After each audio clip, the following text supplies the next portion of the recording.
जीवन को जानना जन्म ले लेने से पूरा नहीं हो जाता। कोई आदमी पैदा हो गया इसलिए जीवन को नहीं जान लेता है। जन्म तो बीज की भांति है। अगर बीज को हम बगीचे में बोएं तो वो कभी फूल बन सकता है। बीज के भीतर फूल छिपा, लेकिन बीज खुद फूल नहीं। और अगर बीज ये समझ ले कि मैं फूल हूं तो बात खत्म हो गई।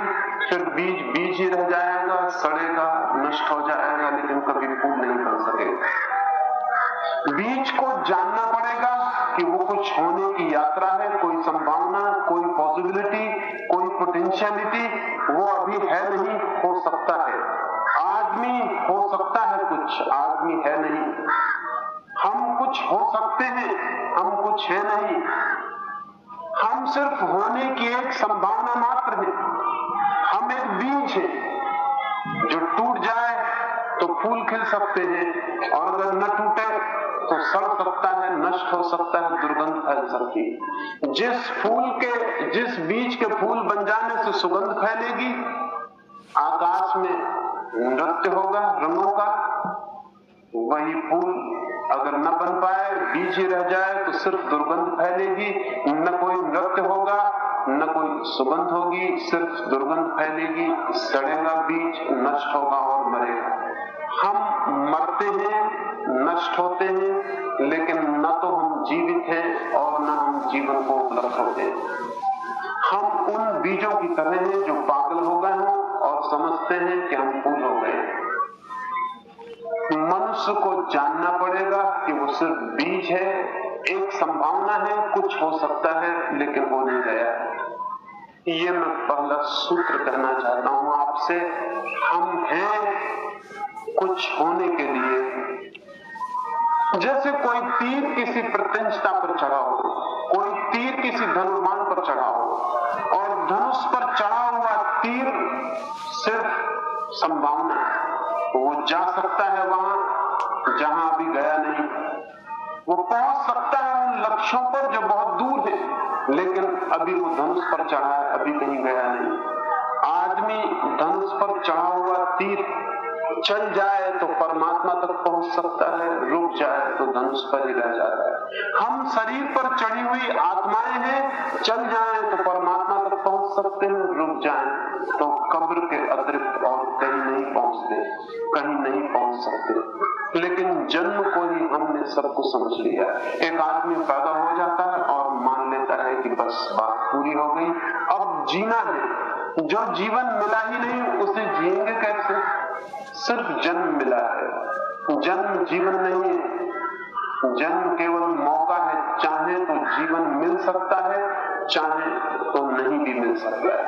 लेकिन चारों तरफ सारे लोग मानते हैं कि यही जीवन है। बच्चा पैदा हो गया, बड़ा हो गया, शिक्षित हो गया, नौकरी कर रहा है, मकान बना रहा है, धन कमा रहा है और जीवन मिल गया, ये जीवन है। फिर मकान बनाते, धन कमाते, नए बच्चों को पैदा करते, ये आदमी एक दिन मर जाता है। ये जन्म से लेकर मरने तक की पूरी यात्रा हो जाती है। जीवन का रस कहाँ मिलता है, जीवन की सुगंध कहाँ मिलती है, जीवन का संगीत कहाँ सुनाई पड़ता है। जैसे कोई आदमी वीणा को कंधे पर रखे हुए जीवन भर घूमता रहे और कहे कि मेरे पास संगीत है, वो झूठ नहीं कहता है, लेकिन झूठ कहता है। एक अर्थ में वो सही कहता है, क्योंकि वीणा उसके पास है जिससे संगीत पैदा हो सकता है, लेकिन वीणा ही संगीत नहीं है। और एक आदमी जिंदगी भर वीणा को रखे घूमता रहे तो भी संगीत अपने आप पैदा नहीं हो जाए। वीणा स्वयं संगीत नहीं है, वीणा से संगीत पैदा हो सकता है। जन्म स्वयं जीवन नहीं है, जन्म से जीवन पैदा हो सकता है। और कोई चाहे तो जन्म की वीणा को कंधे पर रखे हुए मृत्यु के दरवाजे तक पहुंच जाए, उसे जीवन नहीं मिल जाए। जन्म तो मिलता है माँ बाप से, जीवन कमाना पड़ता है स्वयं। जन्म मिलता है दूसरों से, जीवन पाना पड़ता है खुद। जन्म मिलता है, जीवन खोजना पड़ता है। जीवन की खोज एक कला है, और और जन्म ले लेना बिल्कुल ही प्राकृतिक घटना है जिसका कोई बहुत बड़ा मूल्य नहीं है। इतना ही मूल्य है कि उसके बाद जीवन मिल सकता है, लेकिन करोड़ों करोड़ कभी कोई एक आदमी जीवन को उपलब्ध होता है। हम सब मरे हुए ही जीते हैं और मरे हुए ही मर जाते हैं। हम सिर्फ जन्मते हैं और मर जाते हैं। जन्म और मृत्यु के बीच जो लंबा फासला है हम सोचते हैं वही जीवन है।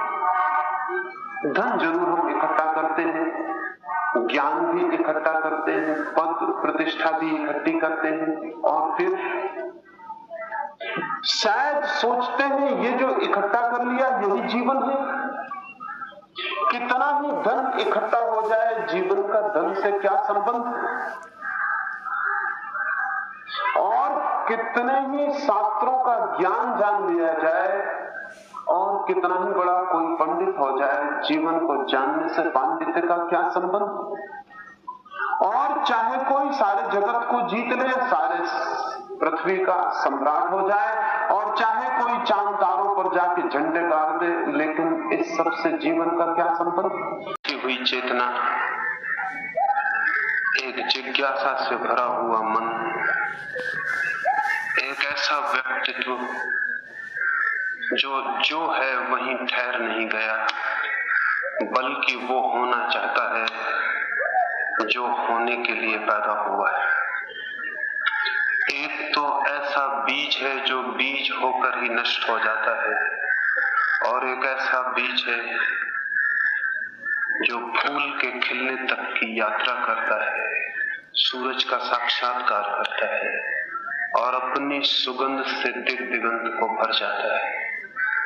मनुष्य भी दो प्रकार के हैं, एक वे जो जन्म के साथ ही समाप्त हो जाते हैं, जीते हैं, लेकिन वो जीना उनकी यात्रा नहीं है। वो जीना केवल श्वास लेना है, वो जीवन केवल मरने की प्रतीक्षा करना है। उस जीवन का एक ही अर्थ हो सकता है उम्र, उस जीवन का एक ही अर्थ है समय को बिता देना। जन्म और मृत्यु के बीच के काल को बिता देने को बहुत लोग जीवन समझ लेते हैं। एक तो ऐसे लोग हैं, एक वे लोग हैं जो जन्म को एक बीज मानते हैं और उस बीज के साथ श्रम करते हैं कि जीवन का पौधा विकसित हो सके। जो जिज्ञासा करते हैं वे दूसरे तरह के मनुष्य होने का पहला कदम उठाते हैं। दूसरा कदम क्या है? दूसरा सूत्र क्या है? दूसरे सूत्र के संबंध में पहली बात, हम निरंतर सुनते हैं स्वयं को जानो, नो thyself। सुनते हैं लेकिन कुछ अर्थ जाहिर नहीं होता। हम ये भी सुनते हैं कि जो ऊपर आकाश में है वो परमात्मा, जिसकी तरफ हाथ उठते हैं कभी, वो प्रत्येक के भीतर भी है।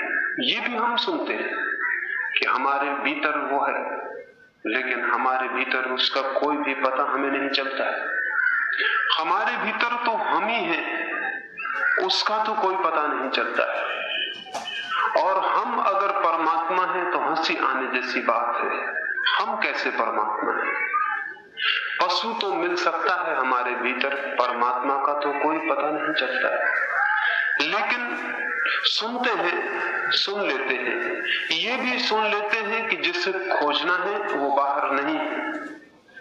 ये भी सुन लेते हैं कि भीतर छिपा है सारा राज, सारा रहस्य, वहीं खोजना है। लेकिन कहां खोजे?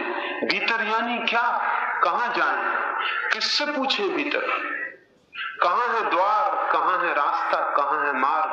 कहां छिपी है वो ऊर्जा? कहां है वो शक्ति का स्रोत? वो बीज कहां है जो हमारे भीतर है और फूल बन सकता है? उस बीज का पता चले तो हम खाद भी खोज लें, भूमि भी खोज लें, पानी भी जुटा दें, लेकिन वो बीज कहां? आज इस दूसरे सूत्र में उस बीज के संबंध में कुछ मैं आपसे कहना चाहता हूं। निश्चित ही वो बीज प्रत्येक के भीतर है, हम प्रत्येक वही बीज, लेकिन वो कहां है? अगर हम पशुओं को खोजने जाएं तो एक बात स्पष्ट दिखाई पड़ेगी। पशुओं का केंद्र, उनके जीवन ऊर्जा का बिंदु, जहां से वे जीते हैं, जहां वे रहते हैं, वो बिंदु कहां है? पशु का बिंदु खोजें तो अपना बिंदु भी खोजने में सरलता होगी, क्योंकि हम भी पशुओं की कड़ी में आगे के एक पशु से ज्यादा नहीं, अभी तो ज्यादा नहीं, ज्यादा हो सकते हैं लेकिन है नहीं। मनुष्य भी पशुओं की कड़ी में आगे की एक कड़ी है, और उस कड़ी में जन्म के साथ कोई बुनियादी फर्क नहीं पड़ जाता है। जहां पशु जीता है वहीं हम जीते हैं, जहां पशु का केंद्र है वहीं हमारा केंद्र। पशुओं का केंद्र कहां है? पशुओं के लिए न तो कोई परमात्मा है, न कोई आत्मा है। पशुओं के लिए न कोई सत्य है, न कोई जीवन की खोज। पशु कहां जीते? पशुओं के जीवन का केंद्र है सेक्स, उनके जीवन का केंद्र है काम, यौन। जिस मनुष्य के जीवन का केंद्र भी सेक्स रह जाए, वो मनुष्य पशुओं से ऊपर नहीं उठ सका है। आमतौर से साधारणता हमारे जीवन का केंद्र भी वही है। मकान भी हम बनाते हैं तो उस मकान बनाने में पशुओं के बनाए हुए घोंसलों से ज्यादा अर्थ नहीं है। धन भी हम इकट्ठा करते हैं, उस धन में भी पशुओं के संग्रह की जो वृत्ति है, चींटियां संग्रह करती हैं, चिड़ियां संग्रह करती हैं, उससे भिन्न कोई स्थिति नहीं। अपनी जमीन पर हम लड़ते हैं, एक एक इंच जमीन पर कि मेरी जमीन है, मेरे देश की जमीन है, मेरे राष्ट्र की जमीन है। उसमें भी पशुओं का जमीन पर जो कब्जे की प्रवृत्ति होती है उससे भिन्न प्रवृत्ति नहीं। पशु भी जिस जमीन पर रहता है दूसरे पशु का प्रवेश बर्दाश्त नहीं करता। ध्यान रहे, जब तक जमीन पर हक करने वाले लोग हैं, चाहे व्यक्ति, चाहे समाज, चाहे राष्ट्र, तब तक आदमी पशुता के ऊपर नहीं उठ सकता है। सारी राष्ट्रीयताएं, सारे जमीन के दावे, पशु का जो दावा है जमीन का, उसी से निकले हुए। और पशु जीता है सेक्स के आसपास, काम के आसपास, यौन के आसपास। वही है उसके जीवन का केंद्र। जीता है, जन्मता है, दूसरों को जन्म देता है और मर जाता है। उसके जन्म का एक ही अर्थ है कि दूसरों को जन्म दे जाए। ये बड़ी अजीब बात है। अंडा मुर्गी बने, मुर्गी फिर अंडे रख जाए, अंडे फिर मुर्गियां बनते रहे, मुर्गियां फिर अंडे रखती रहे। अंडे का काम है मुर्गी पैदा करे, मुर्गी का काम है अंडे पैदा करे, और ये चक्र विशियस चलता रहे। किसी ने पूछा कि अंडा क्या है, तो किसी ने कहा अंडा का अंडे के, मुर्गी के द्वारा फिर अंडा होने का रास्ता है। अंडा ही फिर मुर्गी है, फिर अंडा हो जाता है। पशु जन्म के आसपास घूम रहे हैं। सारी पशु प्रकृति, सारे पौधों का जगत अपने से दूसरे को जन्म करके मर जाता है, यही उसका लक्ष्य। अगर कोई आदमी भी सिर्फ इसलिए जी रहा है कि वो कुछ बच्चे पैदा कर जाए, तो वह आदमी पशुओं और पौधों से भिन्न कहां है? साधारणता, लेकिन हमारा केंद्र भी सेक्स है। इसे समझ लेना जरूरी है, क्योंकि उसी केंद्र से वो शक्ति उठ सकती है, वो बीज उठ सकता है जो परमात्मा तक पहुंच जाए। जैसे एक बीज को हम जमीन पे बो दें तो बीज की खोल टूट जाती है, एक पौधा निकलता है, आकाश की तरफ उठने लगता है, जमीन के बाहर आ जाता है, फिर फूल खिलते हैं, सुगंध फैलती है। सेक्स, वो जो मनुष्य के काम की इंद्री है, वो जो वासना है, उस वासना के आसपास ही सारी शक्ति इकट्ठी है, सारी ऊर्जा इकट्ठी। वो ऊर्जा या तो और बच्चों को पैदा करने में समाप्त होती रहेगी और आदमी नष्ट हो जाएगा, या वो ऊर्जा ऊपर की तरफ गतिमान हो सकती है। नीचे की तरफ द्वार छोड़कर ऊपर की तरफ आगे बढ़ सकती है, और सेक्स की ऊर्जा अगर ऊपर उठने लगे तो वो मस्तिष्क के उन केंद्रों तक पहुंच जाती है जहां फूल खिलते हैं, जहां फूल खिल सकते हैं। कहां छिपा है हमारा जीवन? हमारा जीवन हमारे शरीर के ठीक मध्य में छिपा हुआ है। वहां से या तो वो नीचे की तरफ बहेगा और तब आने वाली संततियां पैदा होती रहेंगी, या फिर ऊपर की तरफ उठेगा और परमात्मा के अनुभव को उपलब्ध होगा। हम उसे कहां ले जाएंगे ये हमारे ऊपर निर्भर है। हम उसे कहां ले जा रहे हैं ये भी हमारे ऊपर निर्भर है। हम उसे नीचे की तरफ बहाते रहेंगे और नष्ट हो जाएंगे, तो हम जो ऊपर की तरफ छिपे हुए रास्ते थे उनसे कभी परिचित नहीं होंगे, और जो छिपे थे राज और रहस्य और आनंद और सत्य वो भी अपरिचित रह जाएंगे। तो जब मैं कहता हूं कि जिज्ञासा करें मैं कौन हूं, कल मैंने आपसे कहा कि 24 घंटे के सामान्य जीवन में एक जिज्ञासा पकड़ ले कि मैं कौन हूं। ये प्राणों में हमारे प्रश्न उठने लगे कि मैं कौन हूं। उठते बैठते रास्ते पे चलते चौंक के हमारे भीतर कोई पूछने लगे कि मैं कौन हूं। रात सोते बिस्तर पर जाते सुबह उठते कोई चीखने लगे हमारे भीतर कि मैं कौन हूं, तो आप हैरान हो जाएंगे। जितने जोर से ये प्रश्न भीतर उठेगा, जितना ये प्रश्न सक्रिय होगा, जितना ये प्रश्न भीतर घूमने लगेगा, उतना ही आप हैरान होंगे कि आपके सेक्स केंद्रों के आसपास कोई चीज गतिमान होने लगेगी, कोई चीज कपने लगेगी, कोई चीज हिलने लगेगी, कोई नया अंकुर आपको भीतर कपता हुआ, डूबता हुआ, उठता हुआ मालूम पड़ने लगेगा।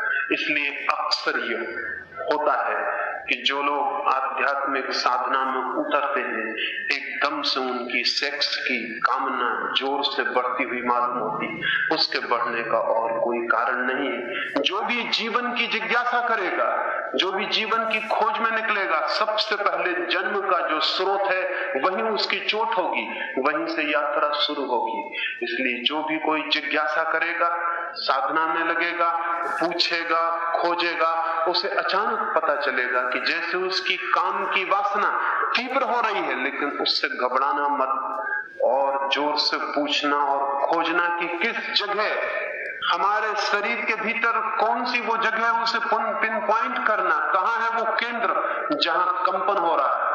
और अगर उसको ध्यान किया, एकांत में बैठ के सारे ध्यान को वहां ले गए जहां कंपन हो रहा है, नई शक्ति उठ रही है, तो आपके भीतर एक नया द्वार खुल जाएगा जो अभी बंद पड़ा, एक बीज टूट जाएगा, एक नई यात्रा शुरू हो जाएगी, एक झरने का पत्थर हट जाएगा और एक झरना बहना शुरू हो जाएगा।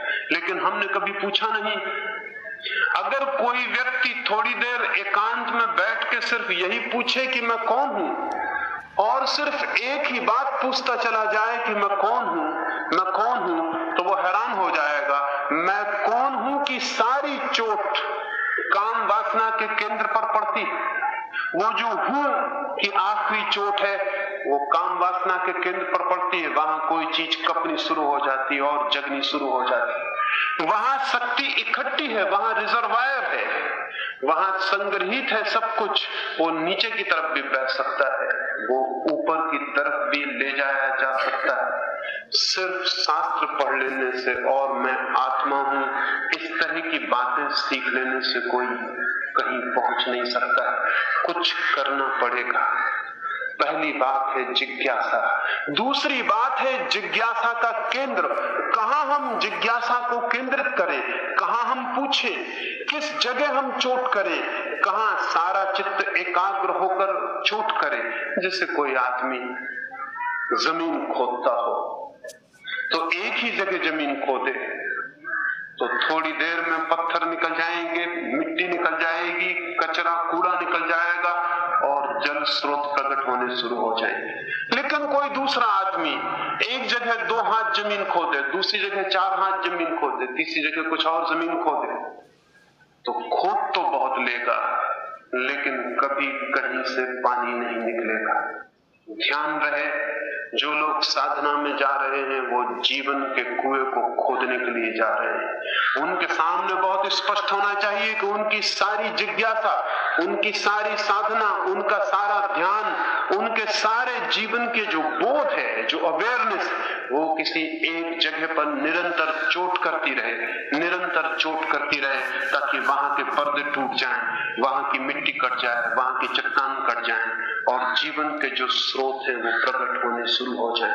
एक बात ध्यान में ले लेना, और ये बात मनुष्यता के ध्यान से बिल्कुल हट गई है, और इसके हट जाने का कारण यह है कि सेक्स के संबंध में हम किसी को कभी कुछ नहीं कहते, बच्चों को कुछ बात नहीं करते हैं, और हमें ये पता नहीं कि जिससे हम बात नहीं कर रहे हैं वहीं वो शक्ति भी छिपी है जो परमात्मा तक ले जाने का रास्ता बनेगी। निश्चित ही वहीं वो शक्ति भी छिपी है जो पशु तक ले जाती है, वहीं वो शक्ति भी छिपी है जो अंधकार में उतार देती है, वहीं वो शक्ति भी छिपी है जो प्रकाश में ले जाती है। लेकिन अगर उसकी बात छिपा ली, अगर सब तरफ से पर्दे में कर ली और किसी को पता नहीं चला, तो वो बीज प्रकाश की तरफ तो नहीं जा सकेगा। ध्यान रखना, अंधेरे की तरफ अपने आप चला जाएगा, क्योंकि नीचे जाने के लिए किसी के सहारे की, साथ की, ज्ञान की कोई भी जरूरत नहीं होती। नीचे उतरना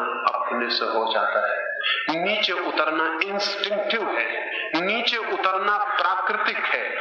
इसलिए जब बच्चा जवान होगा, सेक्स की नीचे की यात्रा अपने आप शुरू हो जाएगी, और ऊपर की यात्रा के संबंध में न उसे कभी कहा गया है, न उसे कभी बताया गया है। उसके माँ बाप ने, उसके समाज ने, उसके शिक्षकों ने डर के कि कहीं खतरा ना हो जाए, अंधकार में कोई न चला जाए, सारी बात छिपा ली। वो छिपाना बहुत खतरनाक हो गया है, क्योंकि उसका परिणाम एक हुआ है कि जो शक्ति ऊपर ले जा सकती थी वो सिर्फ नीचे ले जाती है और कहीं भी नहीं ले जाती। तो आज दूसरे सूत्र पर मैं आपको उस केंद्र की तरफ इशारा करना चाहता हूं जिसके प्रति आप सजग हो जाएं तो आपके जीवन में क्रांति हो जाएगी, और अगर उसके प्रति आप सजग नहीं होते तो आपके जीवन में कभी कोई क्रांति नहीं हो सकती। जीवन की क्रांति कहां से होगी? कहां है वो आग जहां से हम जलाएंगे दिए को? वो हमारे भीतर कहां है? वो हमारे भीतर मस्तिष्क में नहीं है वो आग,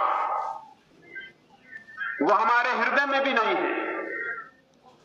वो आग हमारे सेक्स सेंटर्स पर केंद्रित है, और वो वहां से उठे तो वो हृदय तक भी आएगी, और जब वो आग, वो जलती हुई ज्योति हृदय पर आती है तो सारा जीवन प्रेम हो जाता है, और जब वही आग और जलती हुई ज्योति मस्तिष्क तक आती है तो सारा जीवन ज्ञान हो जाता है।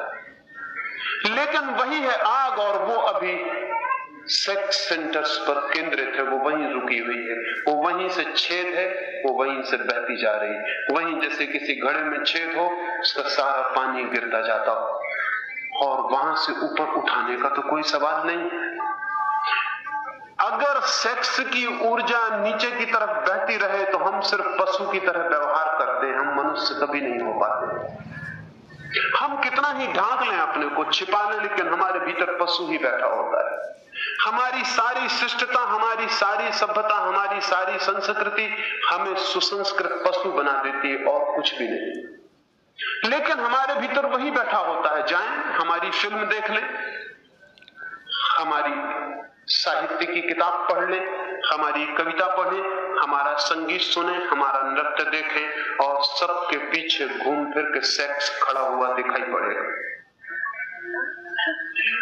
हमारे जीवन के सारे पहलुओं में हमने सब तरफ से छिपाने की कोशिश की है, लेकिन सेक्स वहां खड़ा हुआ है। उसे हम छिपा भी नहीं सकते, हम उसे बदल सकते हैं, छिपा नहीं सकते। और अगर हम उसे बदल लें तो जिसे हम सेक्स जानते हैं, जिसे हम काम कहते हैं, वही राम बन जाता है। लेकिन उसे हम बदलेंगे तब जब हम पहचान लें कि वो कहां है। उसका ठीक ऑब्जर्वेशन, ठीक निरीक्षण चाहिए, ठीक जगह पर श्रम चाहिए, और ठीक जगह पर श्रम न हो तो हम भटकते रहें, हम श्रम करते रहें, उसका कोई परिणाम नहीं हो सकता है। इसलिए दूसरे सूत्र में आपसे कहना चाहता हूं, अपनी सेक्स ऊर्जा को, अपनी वीर्य की शक्ति को छिपा के, भूल के, अंधेरे में डाल के मत बैठे रहना, अन्यथा जीवन के सत्य के मंदिर तक कभी भी नहीं पहुंच सकोगे। वही वीर्य का, वही शक्ति है जो ले जाएगी। उसके प्रति सचेत होना जरूरी है, उसके प्रति जागरूक होना जरूरी है। और तीसरे सूत्र में आपको कहना चाहूंगा कि उसे फिर कैसे ट्रांसफॉर्म करें, कैसे रूपांतरित करें, लेकिन दूसरे सूत्र में उसे पहचानना जरूरी है। हमारे प्रत्येक के शरीर के भीतर कहां है केंद्र ऊर्जा का, शक्ति का, वो हमें जान लेना चाहिए। एक छोटे से अणु को तोड़कर वैज्ञानिक कितनी बड़ी शक्ति को उपलब्ध हुए। अणु तो हमेशा थे, लेकिन इस सदी के पहले अणु की शक्ति का किसी को पता नहीं था। और अगर आज से 100 साल पहले, 200 साल पहले, 1000 साल पहले कोई कहता कि एक छोटे से अणु के विस्फोट से हिरोशिमा और नागासाकी के 1,20,000 लोग जल कर राख हो जाएंगे, एक छोटे से अणु के विस्फोट से, तो लोग हंसते और कहते तुम पागल हो गए। एक छोटे से अणु में इतना विस्फोट कैसे हो सकता है? लेकिन क्या कभी आपने सोचा कि एक साधारण से ऑक्सीजन या हाइड्रोजन के या किसी के भी अणु के विस्फोट से इतना परिणाम हो सकता है? तो सेक्स का अणु तो जीवित अणु है, वो तो लिविंग एटम है। अभी तो हमने डेड एटम, मरे हुए अणु का विस्फोट किया है। जिस दिन हम जीवित अणु का विस्फोट कर सकेंगे उस दिन क्या होगा? धर्म की सारी खोज, योग की सारी साधना, तंत्र के सारे नियम, वो जो लिविंग एटम है, वो जो जीवित अणु है, उसमें छिपी हुई शक्ति को विस्फोट करके ऊपर की तरफ ले जाने की विधि के अतिरिक्त और कुछ भी नहीं। लेकिन उसका हमें कोई बोध नहीं है, उससे हम डरे हुए भी हैं, खतरनाक भी है। आखिर एटम का विस्फोट खतरनाक सिद्ध हुआ है। खतरनाक, हाथों में कोई भी शक्ति खतरनाक हो सकती है। शायद इसीलिए शक्ति का जो सबसे महत्वपूर्ण पुंज है मनुष्य के भीतर, उसे छिपा देने का आयोजन किया गया है कि वो छिपा रहे, किसी को पता ना चले, कहीं शक्ति खतरनाक हाथों में ना पड़ जाए। लेकिन शक्ति अपने आप में अशुभ नहीं होती, न शुभ होती। उसे शुभ की तरफ ले जाया जा सकता है और अशुभ की तरफ भी, और जो अशुभ के डर से रुक जाएगा वो शुभ की तरफ भी नहीं ले जा सकेगा। इसलिए मनुष्यता ठहर गई है। मनुष्य को जमीन पर आए हुए अंदाजन 20 लाख वर्ष होते हैं, लेकिन 20 लाख वर्षों में 100-200 मनुष्य उस स्थिति को उपलब्ध हो सके हैं जहां प्रत्येक मनुष्य को पहुंच जाना चाहिए था। कुछ उंगलियों पर गिने जाने वाले लोग ठीक अर्थों में मनुष्य हो सके हैं 20 लाख वर्षों में। और ये जो बृहत्तर मनुष्यता है, ये सिर्फ पशु के तल पर जी रही है। बच्चों को पैदा करता है आदमी और समाप्त हो जाता है। माँ बेटी को जन्म दे जाती है, बाप बेटे को जन्म दे देता है और समाप्त हो जाता है। लेकिन स्वयं के भीतर जो छिपे थे ऊपर के द्वार, उनसे वो परिचित भी नहीं हो पाता है। बाहर से देख के शरीर को कोई पहचान भी नहीं सकता कि इसके भीतर परमात्मा भी छिपा हुआ हो सकता है। और अगर एक फिजियोलॉजिस्ट के पास जाएंगे, शरीर शास्त्री के पास, तो काट के सारे शरीर को बता देगा और कहेगा यहाँ तो ऐसी कोई चीज नहीं दिखाई पड़ती है, यहाँ तो ऐसा कुछ नहीं दिखाई पड़ता, यहाँ तो कोई ऐसी शक्ति नहीं दिखाई पड़ती जो ऊपर उठ जाए। नहीं दिखाई पड़ती है। सच तो यह है, जो भी गहरा है और महत्वपूर्ण है वो कुछ भी दिखाई नहीं पड़ता है। एटम दिखाई पड़ते हैं, इलेक्ट्रॉन दिखाई पड़ता है, न्यूट्रॉन दिखाई पड़ता है, क्या दिखाई पड़ता है? जितना हम पदार्थ के भीतर घुसे हैं उतना हम वहां पहुंच गए हैं जहां दिखाई पड़ना बंद हो गया है, जहां हम सिर्फ परिणाम देखते हैं, इफेक्ट्स दिखाई पड़ते हैं, लेकिन क्या है वो तो कुछ दिखाई नहीं पड़ता। जितने हम पदार्थ के भीतर गए हैं वहां भी वो जगह आ गई जहां दिखाई नहीं पड़ता। जितना आदमी स्वयं के भीतर गया वहां भी वो जगह आ जाती है जहां दिखाई पड़ना बंद हो जाता है। लेकिन हम पदार्थ के संबंध में अदृश्य को मान लेते हैं। और मनुष्य के संबंध में आदमी के शरीर की चीरफाड़ करते हैं और कहते हैं यहां तो कुछ दिखाई नहीं पड़ता, लेकिन वहां भी दिखाई पड़ सकता है, दूसरे को नहीं, मेरे भीतर मुझे दिखाई पड़ सकता है, आपके भीतर आपको दिखाई पड़ सकता है। और अगर मुझे मेरे भीतर दिखाई पड़ जाए तो आपके भीतर भी दिखाई पड़ना शुरू हो जाता है, लेकिन मैं किसी दूसरे को नहीं दिखा सकता। अब यहां आप इतने लोग बैठे, अगर मैं ये कहूं कि यहां आप ही मुझे नहीं दिखाई पड़ रहे, बल्कि वो भी दिखाई पड़ रहा है जो आपके भीतर इकट्ठा है, लेकिन इसे मैं किसी दूसरे को नहीं दिखा सकता। और वो कहां तक बढ़ा है वो भी दिखाई पड़ सकता है, लेकिन वो दिखाई पड़ना पार्थिव नहीं। और जीवन में जो पार्थिव पर ही रुक जाता है और कहता है जो दिखाई पड़ेगा वहीं तक हम ठहर जाएंगे, वो आदमी बीज को अगर उसे दे दे तो बीज को तोड़ फोड़ कर देख लेगा, उसमें फूल कहीं नहीं दिखाई पड़ेगा, उसमें फूल है। शायद आपको पता ना हो, एक वैज्ञानिक कुछ प्रयोग कर रहा था और एक आश्चर्यजनक घटना घटी। वो एक बहुत ही बारीक दूरबीन से किसी बीज को देख रहा था और देख के हैरान हुआ कि जब उस बीज को देख रहा था, अचानक एक क्षण को उसे फूल दिखाई पड़ा, बीज नहीं था। उसने आंखें तिलमिला के उसने आंखें वापस गौर से देखा, लेकिन उसे फिर भी फूल दिखाई पड़ा। दूरबीन अलग की है तो वहां बीज, वो दूसरों को बताने लगा, लेकिन दूसरों को तो वहां कुछ नहीं, बीज ही दिखाई पड़ता था। वो वैज्ञानिक उस बीज को बोया, उस बीज में फूल आया और वो देख के दंग रह गया कि वो फूल वही है जो उसे दूरबीन से दिखाई पड़ा था। ये तो बिल्कुल असंभव मालूम पड़ता है, लेकिन बहुत असंभव नहीं भी है, क्योंकि फूल किसी न किसी अर्थ में बीज के भीतर छिपा है। और आज नहीं कल हम कुछ ऐसी बातें खोज सकते हैं कि वो जो छिपा है कल प्रकट होगा, वो आज दिखाई पड़ जाए। जो भविष्य में है वो आज दिखाई पड़ जाए। असल में जो भविष्य में है वो हमारी देखने की सीमा के बाहर। हम यहां बैठे हुए हैं, हमारे ऊपर एक दरख्त पर एक आदमी बैठा हुआ हो, रास्ता चल रहा है, हम दरख्त के नीचे बैठे हैं, एक बैलगाड़ी दिखाई पड़ती है, थोड़ी दूर पर 2 फरलांग दूर पर एक बैलगाड़ी आ रही है, उसके पार हमें कुछ भी दिखाई नहीं पड़ता, उसके पार भी कोई बैलगाड़ी आती है लेकिन हमें दिखाई नहीं पड़ती। वो दरख्त पर बैठा हुआ आदमी कहता है एक बैलगाड़ी और है, लेकिन हम कहते हैं हमें दिखाई नहीं पड़ती, नहीं हो सकती। वो आदमी कहता है आती है, हम कहते हैं भविष्य में है, अभी कैसे पता चल सकता है, लेकिन हमें भविष्य में है क्योंकि हम नीचे बैठे हैं। वो ऊपर बैठे वाले वृक्ष को वर्तमान में हो सकती है क्योंकि वो ऊपर बैठा है। और जितनी चेतना ऊपर उठती चली जाए, वे सारी संभावनाएं जो कल हो सकती हैं वे आज दिखाई पड़ सकती हैं। शायद आपको पता हो, बुद्ध का जन्म हुआ और एक बहुत अद्भुत घटना घटी। बुद्ध का जन्म हुआ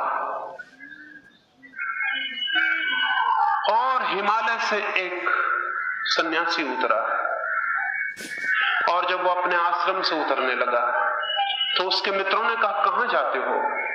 उसने कहा मैं जाता हूं उस व्यक्ति का जन्म हुआ है जो शीघ्र ही बुद्ध हो जाएगा, लेकिन तब तक मैं नहीं बचूंगा, मैं उसका बुद्ध रूप में कभी भी दर्शन नहीं कर पाऊंगा, मैं उसका अभी दर्शन कराता हूं। वो सन्यासी बुद्ध के घर आया। बुद्ध के पिता अपने छोटे से बच्चे को लेकर उसके सामने आए। उस सन्यासी ने पैर पड़े और उसकी आंख से आंसू बहने लगे। बुद्ध के पिता बहुत घबरा गए और उन्होंने कहा आप रोते हैं, आशीर्वाद दें। आप रोते हैं तो हम घबराते हैं, कोई अपशगुन तो होने को नहीं। उस वृद्ध सन्यासी ने कहा नहीं, अपशगुन होने को नहीं है, मैं अपने लिए रोता हूं। जिसे मैं बीज की तरह देख रहा हूं, इसे मैं फूल की तरह नहीं देख पाऊंगा। मैं तो खत्म हो जाने को हूं 6 महीने में, ये फूल खिलेगा लेकिन मैं नहीं देख पाऊंगा। ये व्यक्ति बुद्ध होगा, ये जागेगा, इसकी छाया, इसके प्रकाश के नीचे बहुत लोगों को बहुत कुछ दिखाई पड़ेगा, मैं चूक जाऊंगा, मैं वंचित रह जाऊंगा। बुद्ध के पिता को कुछ भी समझ में नहीं आता है। एक बीज के पास बैठकर कोई फूल की बात करने लगे तो हमको समझ में आएगा, एक बीज के पास बैठ के फूल की बात करने वाला पागल मालूम होगा। बुद्ध के पिता को भी वो आदमी पागल मालूम हुआ था, लेकिन जब बुद्ध का फूल खिला तो बुद्ध ने क्षमा मांगी, बुद्ध के पिता ने क्षमा मांगी कि मैं हंसा था उस दिन उस बूढ़े आदमी पर। मुझे क्या पता था कि चीजें आगे दिखाई पड़ सकती। हम सबके भीतर भी छिपा है जो वो आगे की पूरी खबरें अभी दे रहा है। अगर हम खोजने चलें तो हमें पता चलेगा वो कितने दूर तक विकसित हुआ है। अगर कोई व्यक्ति जिज्ञासा करे और सेक्स के केंद्र के आसपास ध्यान को मंडराए, ध्यान को वहां ले जाए और देखे कि वहां क्या हो रहा है, तो वहां शक्ति के कंपन मालूम पड़ेंगे। वे कंपन कहां तक आते हैं? वहीं तक हमारे विकास की अवस्था है। उसके ऊपर तक उन कंपनों को लाना है, उन्हें वहां तक लाना है जहां मस्तिष्क के आखिरी छोर तक वे कंपन पहुंच जाते हैं और जहां जीवन की पूरी धारा जग जाती है। इस सेक्स के केंद्र पर सोई हुई शक्ति का नाम कुंडलनी है। वो सोई है कुंडल लगा के, जैसा सांप सोया हो। वो जाग जाए तो फन की तरह उठ जाती है ऊपर तक। वो जो देखे होंगे कुछ जैन तीर्थंकरों की मूर्ति पर सांप का फन उठाए हुए, तो आप ये मत सोचना कि वो कोई सांप उनके ऊपर आ गया था या कहानियां गढ़ी हुई हैं कि वो बैठे थे और सांप ने आके छाया कर दी। वो सब फिजूल की बातें हैं। वे प्रतीक हैं, वे उस शक्ति के प्रतीक हैं जिसने अपना सारा कुंडल छोड़ दिया और जिसका फन आके पूरा खिल गया, पूरा फूल बन गया, ऊपर जाके प्रकट हो गया।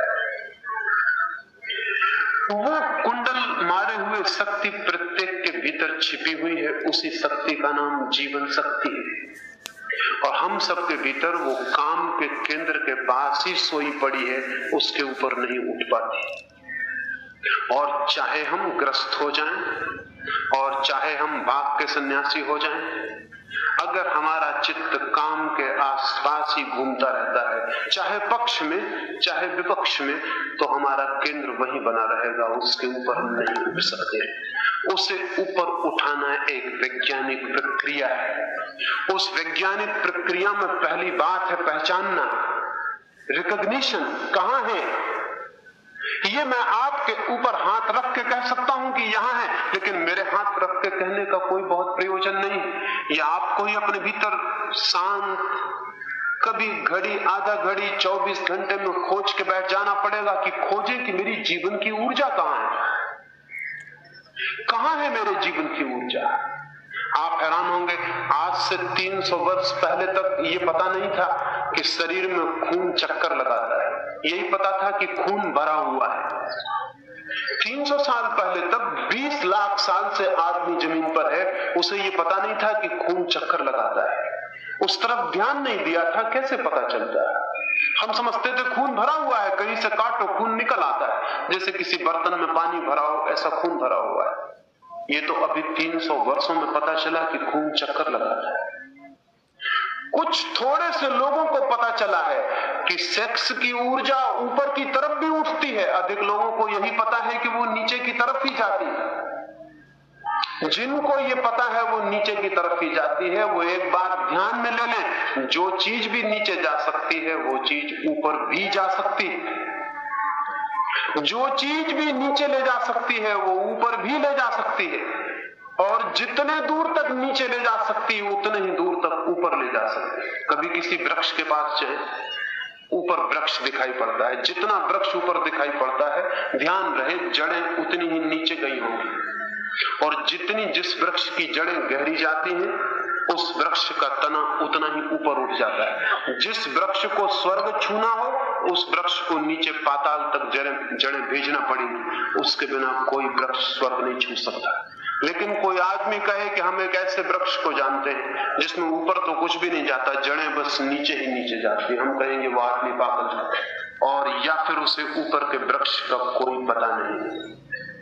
क्योंकि ये दोनों चीजें संतुलित होती हैं, ऊपर और नीचे संतुलित है, बीच में केंद्र है। नीचे की तरफ भी यात्रा संभव है, ऊपर की तरफ भी यात्रा संभव है। और जितनी पॉसिबिलिटी है नीचे जाने की, जितनी संभावना है नीचे जाने की, उतनी ही संभावना है ऊपर जाने की। लेकिन बहुत थोड़े लोगों को सेक्स की ऊर्जा के ऊपर जाने का पता चल पाता है। जब वीर्य की शक्ति ऊपर के मार्ग पर जाने वाली शक्ति बन जाती है, तब उसे हम ब्रह्मचर्य कहते हैं। ब्रह्मचर्य का अर्थ काम की शक्ति को जबरदस्ती रोक लेना नहीं है। ब्रह्मचर्य का अर्थ है काम की शक्ति की ऊर्ध्व यात्रा शुरू हो जाए, वो नीचे न जाए, ऊपर जाने लगे, रोक ना ली जाए।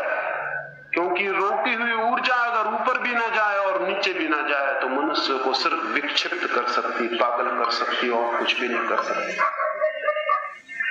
इसलिए जिन्हें ऊपर ले जाने का कोई पता नहीं है, अगर वे रोक लें, जैसा कि किताबों में लिखा है कि ब्रह्मचर्य ही जीवन है और ब्रह्मचर्य से रहो और ये करो और वो करो, अगर वे रोक लें तो वे विक्षिप्त होंगे और कुछ भी नहीं।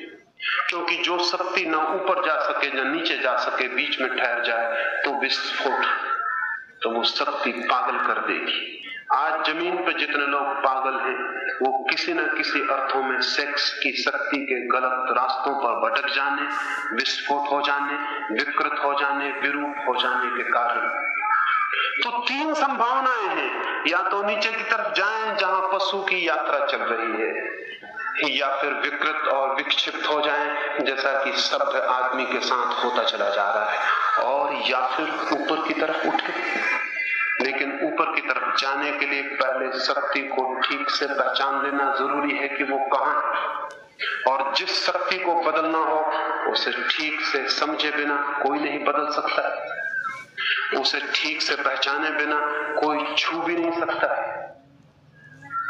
ये जो आपने देखा होगा, हम सारे लोग कपड़े पहने हुए हैं, और आपको शायद पता भी नहीं होगा कि जंगल से जंगल में, घने से घने जंगल में आदिम से आदिम आदमी भी, और चाहे कहीं कपड़ा न पहने, सिर्फ सेक्स केंद्र पर, सिर्फ काम केंद्र पर एक पत्ता ही बांध लेगा। कभी आपने सोचा कि और चाहे पूरा शरीर नंगा हो, काम के केंद्र पर एक पत्ता ही बांध लेने का भाव क्यों पैदा होता है? शायद आपको ख्याल में भी नहीं आया होगा। काम के केंद्र पर इतनी शक्ति इकट्ठी है कि अगर दूसरे व्यक्ति की आंखें भी उसको ऊपर पड़े तो वो उसे विचलित करती हैं और कंपित करती हैं। ये तो अभी नवीनतम खोज है कि पदार्थ भी ऑब्जर्वेशन से अपना व्यवहार बदलता है। अगर हम बहुत बड़ी दूरबीनों से भागते हुए छोटे छोटे एटम और इलेक्ट्रॉन को देखने की कोशिश करें तो वे जैसे बिना देखे हुए भाग रहे थे वैसे ही देखते हुए नहीं भागते। जब हम उन्हें देखने की कोशिश करें तो उनकी गति में अंतर हो जाता है, परिवर्तन हो जाता है। जैसे समझ लें रास्ते पर एक आदमी जा रहा है अकेला, कोई भी नहीं है रास्ते पर, अचानक उसे पता चलता है कि पीछे कोई आ रहा है और देख रहा है। समझ लें आप ही हैं, आप अकेले जा रहे हैं। जब आप अकेले होते हैं रास्ते पर तब आप और तरह से चलते हैं, तब आप दूसरे तरह के आदमी होते हैं। फिर एक आदमी पीछे से आ गया, उसके पैरों की चाप सुनाई पड़ने लगी, आप फिर वही नहीं रह जाते जो आप अकेले थे, आप फौरन बदल जाते। आपके भीतर कोई सटल डिफरेंस, कोई बहुत सूक्ष्म अंतर हो जाता है। आप दूसरे आदमी हो गए, आप संभल गए, आप अब उसी तरह से नहीं चल रहे जैसे चल रहे थे, आप उसी तरह से नहीं गुनगुना रहे जैसे गुनगुना रहे थे, आपके पैर संभल गए, आप बदल गए, आप सभ्य आदमी हो गए, आप सरल आदमी नहीं रहे। आप बाथरूम में स्नान कर रहे हैं, आप आईने के सामने मुंह चढ़ा रहे हैं, नंगे खड़े होकर नाच रहे हैं, और आपको पता चल जाए कि छोटे से की होल से कोई देख रहा है, आप फौरन बदल गए। सिर्फ पता चल गया कि कोई देख रहा है, आप बदल गए। ऑब्जर्वेशन इतनी मुश्किल पैदा कर देता, आप दूसरे हो जाते। ये बहुत पहले अनुभव में आ गया कि सेक्स केंद्र पर इतनी शक्ति इकट्ठी है कि दूसरे की आंख अगर पड़े तो उसे सक्रिय करती है, उसे सक्रिय करती, उसे बदलाहट करती है। अगर प्रेम करने वाले की आंख पड़ जाए तो उसे ऊपर की तरफ ले जाती है, अगर घृणा करने वाले की आंख तरफ ले जाती है। इसलिए हम प्रेम करने वाले के सामने नग्न हो सकते हैं, सिर्फ इसलिए, और कोई कारण नहीं है। जिसे हम प्रेम करते हैं उसके सामने हम बिल्कुल नग्न हो सकते हैं, उससे कोई डर नहीं। क्यों? कौन सा डर नहीं? उससे हम सारे पर्दे अलग कर देते हैं, सारे वस्त्र अलग कर देते हैं। क्यों? उससे कोई भय नहीं। उसकी प्रेम से भरी हुई आंख, उसका प्रेम से भरा हुआ निरीक्षण उन शक्तियों को ऊपर ले जाने वाला बनता है। ये बहुत पहले ख्याल में आ गया होगा, इसलिए उस केंद्र को ढांक के छिपाने की बात पैदा हो गई। आपने देखा होगा साधु सन्यासियों को जो नंगे बैठे हुए, लेकिन सारे शरीर पर राख लगाए हुए। अब जब नंगे बैठे हो तो राख किस लिए लगाए हुए? राख लगाए हुए हैं कि वो जो शक्तियों का काम चल रहा है भीतर, उस पर हर कोई नजर न पड़ जाए, उसको रोका जा रहा है। आपने देखा होगा कि मंदिरों में जाने वाले लोग तिलक लगा के आ जाते हैं, उन्हें कुछ भी पता नहीं कि वो क्यों लगा रहे हैं। उन्हें कुछ भी पता नहीं कि तिलक सिर्फ उनके लगाने के लिए सार्थक है जिनका आज्ञा चक्र तक सेक्स की एनर्जी आ गई हो, और यहां वो दिखाई ना पड़े किसी को, इसलिए उसके ऊपर चंदन लगा देना है ताकि वो पीछे छिप जाए, उसको नजर में ना आए, कोई आंख उस पर ना पड़े, अन्यथा वो बहुत उत्ताप पैदा कर देगी, घबराहट पैदा कर देगी, मुश्किल पैदा कर देगी। अब तो कोई भी लगा रहा है जिसे कुछ पता नहीं है। जिंदगी बहुत अजीब हो गई है, यहाँ सब चीजें गलत लोगों के हाथ में चली गई, जिनका कोई हिसाब ठिकाना नहीं कि क्या हो रहा है, किस लिए आप तिलक लगा के चले आ रहे हैं। एक आदमी जल्दी से मंदिर में गया है, लगा के चला आ रहा है, उसे पता ही नहीं कि जिस तिजोरी में वो ताला लगा रहा है उसके पिता इसलिए लगाते थे कि उसमें कुछ था। आपकी तिजोरी में कुछ नहीं, सिर्फ पिता ताला लगाते थे, आप भी ताला लगा रहे हैं और बड़े प्रसन्न होकर घर लौट रहे हैं कि मेरे पास कोई खजाना है। तिजोरी में ताला लगाना सार्थक हो सकता है, वो किसी विज्ञान की बात, अन्यथा व्यर्थ, अन्यथा कोई प्रयोजन नहीं। जिन केंद्रों पर शक्ति काम कर रही है वे दूसरों की आंखों में ना आए, लेकिन अगर वे प्रेम करने वालों की आंखों में आए तो उनको विकास मिलता है। इसलिए साधक मित्रों के बीच अपने केंद्रों को खुला छोड़ सकता है। उनकी आंखें उन केंद्रों में सोई हुई शक्तियों को आगे बढ़ाने में सहयोगी होंगी। आपको शायद पता ही नहीं होगा। अब कहते हैं लोग, अब जाके वनस्पति शास्त्री से पूछें तो वो कहता है अगर पौधे को आप प्रेम करें तो पौधे में ग्रोथ जल्दी होती। अगर एक माली अपने पौधे को प्रेम करता है तो पौधे में फूल जल्दी बढ़ेगा, बजाय उस माली के जो कोई प्रेम नहीं करता। प्रेम से पौधे का क्या संबंध? लेकिन प्रेम कुछ अनजानी शक्तियां, कुछ अनजाने विद्युत प्रवाह, कुछ प्राणों से निकलने वाली ऊर्जा, कोई वाइब्रेशंस उस पौधे तक पहुंचाता है, वो पौधा तेजी से बढ़ने लगता है। एक बच्चे को मां के पास हम पालते हैं और किसी दूसरी जगह उसे पालें, भोजन दें, उसे अच्छे वस्त्र दें, अच्छा इंतजाम दें, सारी सुविधा दें जो उसकी गरीब मां कभी नहीं दे सकती, और फिर भी आप पाएंगे कि बच्चे में कुछ कमी रह गई। कोई एक विटामिन जो मां से आता था वो नहीं आ पाया, कोई एक विटामिन मां से भी आता है जिसका अभी कोई कैप्सूल नहीं बन सकता है, कोई मदर विटामिन अभी कोई कैप्सूल नहीं बनता, कभी आगे बन सकता है। लेकिन कुछ मां देती है जो इतना सूक्ष्म है कि दवाएं नहीं दे सकती, कोई ड्रग नहीं दे सकता। वो मां की गर्मी, उसका निकट होना देता है, उसके निकट होने में वो बच्चा बढ़ने लगता है, कोई चीज उसमें गतिमान होने लगती।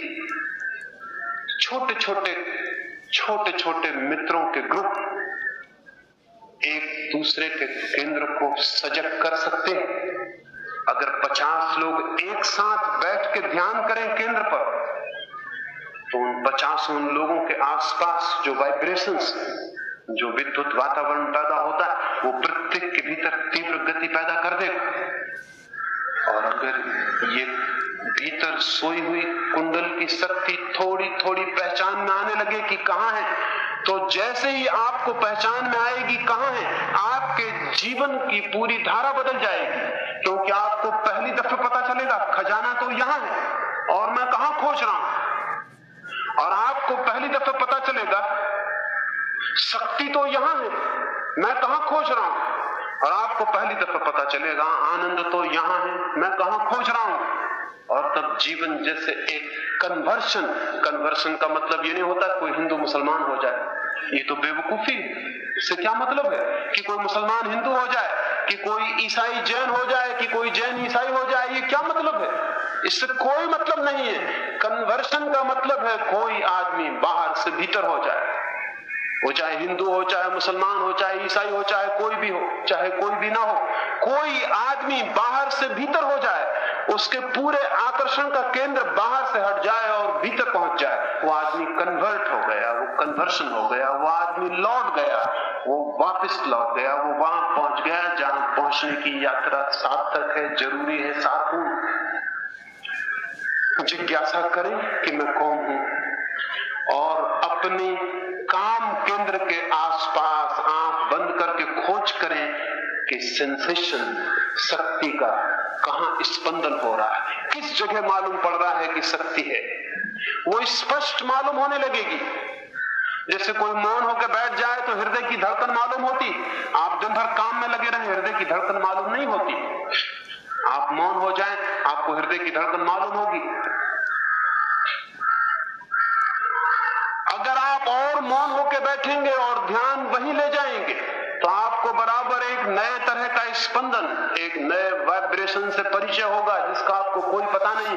एक नई नाड़ी आपको मिलेगी, जीवन की नाड़ी, जहां कोई चीज कप रही है, कोई कौपल, कोई अंकुर तड़फ रहा है निकलने को, कोई चीज फूट पड़ने को व्याकुल है, कोई झरना टूटना चाहता है। और जब वो वहां मालूम हो तो उसको रोज रोज पहचानने की कोशिश करना। जैसे किसी को कोई खजाना मिल जाए तो वो रोज जब कोई भी ना हो तब तिजोरी खोले, खजाने को जाकर देखे, तिजोरी बंद करे, वापस आ जाए। जैसे किसी के खीसे में एक हीरा रखा हो, वो सबसे बात करता रहे, कभी कभी हाथ डाले, हीरे को देख ले कि वो है और वापस आ जाए। फिर ऐसे ही 24 घंटे जब मौका मिल जाए तब उस स्पंदन के पास चले जाना, वो जहां भीतर केंद्र है, जहां चीजें कप रही हैं और एक नए जीवन की दिशा में जाने का संघर्ष चल रहा है, जहां कॉन्शसनेस मनुष्य को पार करने की कोशिश कर रही है, जहां चेतना ट्रांसेंड करना चाहती है, जहां चेतना पशु से ऊपर उठना चाहती है, दीवारें तोड़ के, घेरे तोड़ के, खोल तोड़ के ऊपर उठ के कहीं और जाना चाहती है, उस जगह को पहचान लेना। फिर कुछ भी हो जाए, फिर कोई दुकान पर बैठा हो, बाजार में बैठा हो, लेकिन मौके बेमौके मौका मिलेगा और वो भीतर चला जाएगा, उस जगह को पहचान के वापस लौट आएगा। और एक लविंग केयर, एक प्रेमपूर्ण हिफाजत पैदा हो जाएगी कि भीतर भी कोई एक जगह, कोई एक मंदिर है।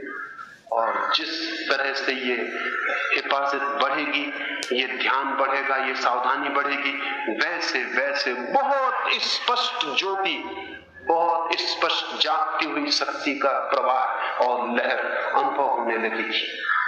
और वो लहर धीरे धीरे किस मार्ग से आगे बढ़ सकती है और कैसे पहुंच सकती है वहां जहां मिलन हो जाता है, जहां उससे मिलन हो जाता है जिससे मिलने को हमारे प्राण तड़पे हुए हैं, जहां उसको हम पा लेते हैं, जिसे न मालूम कितने जन्मों से हम खोज रहे हैं, जिसे न मालूम कितनी कितनी यात्राओं में हमने खोजा और पुकारा और चिल्लाया और जिसकी कोई झलक नहीं मिली। और मजे की बात है वो हमारे पास।